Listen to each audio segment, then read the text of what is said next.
നമ്മുടെ നാടൊക്കെ വിട്ടിട്ട് നമ്മളിങ്ങനെ ഒരു രാജ്യത്തൊക്കെ വന്ന് ജോലി ചെയ്യുമ്പോഴേ എന്നും ഈ ഡ്യൂട്ടിയും വീടും വീട്ടിലെ കാര്യങ്ങളും ഒക്കെ ആയി കഴിയുമ്പോഴത്തേക്ക് നമ്മൾ ആകെ ഒരു ഡ്രെയിൻഡ് ഔട്ട് ആകുന്ന അവസ്ഥയിലോട്ട് പോകും.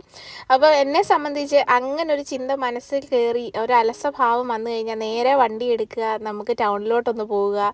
വലിയ യാത്രകളും കാര്യങ്ങളും സൈറ്റ് സീയിങ്ങും ഒന്നുമല്ല കേട്ടോ. വീട്ടിലിപ്പോൾ ഞങ്ങൾ രണ്ടുപേരും തന്നെയാണ്, ഞങ്ങൾക്ക് ഓഫാണെങ്കിൽ നേരം വെളുത്താൽ ഉടനെ കാപ്പിയുടിയൊക്കെ കഴിഞ്ഞിട്ട് ചോദിക്കുന്നത് ഇന്ന് നമ്മൾ എങ്ങോട്ടാണ് പോകുന്നതെന്നാണ്. അതിപ്പോൾ വലിയ ദൂരയാത്രയൊന്നുമല്ല, നമുക്ക് ഒരു ഷോപ്പിങ്ങിന് പോകുന്നത് തന്നെ നമ്മളൊന്ന് റിഫ്രഷ്ഡ് ആകാനും റിലാക്സ്ഡ് ആകാനും ഒക്കെ ഒത്തിരി സഹായിക്കുന്ന കാര്യമാണ്. പ്രത്യേകിച്ച് എന്നെ സംബന്ധിച്ച് ഫാമിലിയോടൊപ്പം അച്ചാച്ചനും പിള്ളേരും മമ്മിയും ഒക്കെ ആണെങ്കിൽ എനിക്ക് ഭയങ്കര സന്തോഷമാണ്. അപ്പോൾ അങ്ങനെ വീണ് കിട്ടിയ ഒരു ദിവസമാണ് ഇന്ന്. ഫോണിലൊരു റിമൈൻഡർ വന്നു, അന്നക്കുട്ടിക്ക് ഇന്നൊരു ഐ അപ്പോയിൻമെൻ്റ് ഉണ്ടെന്നുള്ളത്. അക്കരെ നിൽക്കുമ്പം ഇക്കരെ പച്ച എന്ന് പറയുന്ന ഒരു രീതിയാണ്. എന്ത് പറഞ്ഞാലും നമുക്ക് നാടിനെ വെച്ച് ഒന്ന് കമ്പയർ ചെയ്തില്ലെങ്കിൽ ഒരു സമാധാനം ആവത്തില്ല. അതുപോലെയാണ് കേട്ടോ ഇക്കാര്യവും. നമ്മൾ നാട്ടിലിപ്പം ഡ്യൂട്ടിയൊക്കെ കഴിഞ്ഞ് 1-2 ദിവസം ഓഫൊക്കെ കിട്ടി നമ്മൾ വീട്ടിലിരിക്കുവാണെങ്കിൽ നമുക്ക് ഒത്തിരി കാര്യങ്ങളുണ്ട് ബാക്കിയുള്ളവരെയൊക്കെ കാണാനും സംസാരിക്കാനും വേണ്ടിയിട്ടൊക്കെ. നമ്മുടെ ഫാമിലിയിൽ എന്ത് തന്നെ ഫംഗ്ഷൻ ആയിക്കോട്ടെ, ഒരു കല്യാണത്തിന് ചെന്നാൽ നമ്മളുടെ ഒത്തിരി റിലേറ്റീവ്സിനെ അവിടെ മീറ്റ് ചെയ്യാൻ പറ്റും. അല്ലെങ്കിൽ നമ്മളുടെ ഒരു ഫ്രണ്ടിൻ്റെ കുഞ്ഞിൻ്റെ ബർത്ത്ഡേയോ മാമോദീസയോ അല്ലെങ്കിൽ തൊട്ടടുത്ത ഒരു ഹൗസ് വാമിങ്ങോ, അങ്ങനെ പല അവസരങ്ങളാണ് നമുക്ക് ഇങ്ങനെ മറ്റുള്ളവരുമായിട്ട് കണക്ട് ചെയ്യാൻ കിട്ടുന്നത്. ഇവിടെ നമുക്ക് അങ്ങനെയൊന്നും കിട്ടുന്നില്ല എന്നല്ല പറയുന്നത്. ഒരു ഫാമിലിയിൽ നിന്ന് ഒരു ഹസ്ബൻഡും വൈഫും ഒരേപോലെ ഡ്യൂട്ടിക്കൊക്കെ പോയാലേ ഇവിടെ ഒരു ഫാമിലി റൺ ചെയ്ത് പോകാൻ പറ്റത്തുള്ളൂ.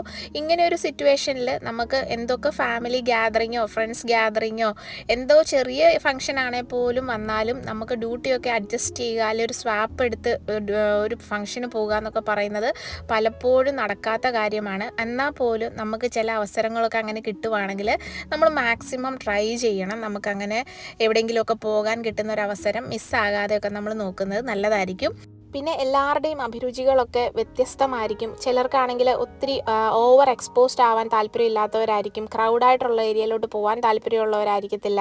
അങ്ങനെയൊക്കെ ഉള്ളവർക്കാണെങ്കിൽ അവരുടെ ഫാമിലിയുമായിട്ട് ഒത്തിരുന്ന് ഒരു മേശയ്ക്ക് ചുറ്റും ഒരുമിച്ചിരുന്ന് ഭക്ഷണം കഴിക്കുന്നത് വലിയ കാര്യമായിരിക്കും. ഒരു സിനിമ വെച്ച് എല്ലാവരും കൂടെ ഒരുമിച്ചിരുന്ന് കാണുക, തമാശ പറഞ്ഞ് ചിരിക്കുക, അവരവരുടെ ഫ്രണ്ട് സർക്കിളിൽ വളരെ കംഫർട്ടബിൾ ആയിരിക്കും.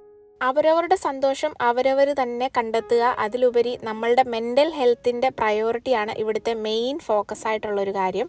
At the end of the day നമ്മളൊന്ന് തിരിഞ്ഞു നോക്കുമ്പോൾ നമുക്ക് കുറേ ഈ ഓട്ടപ്പാച്ചിലുകളും ഡ്യൂട്ടിക്ക് പോയ തിരക്കുകളും പിള്ളേരെ സ്കൂളിൽ വിട്ട ദിവസങ്ങളും മാത്രം പോരല്ലോ, നല്ല കുറച്ച് ഓർമ്മകളും കൂടെ വേണമല്ലോ നമ്മുടെ ജീവിതത്തിൽ ഓർത്ത് വെക്കാനെ കൊണ്ട്.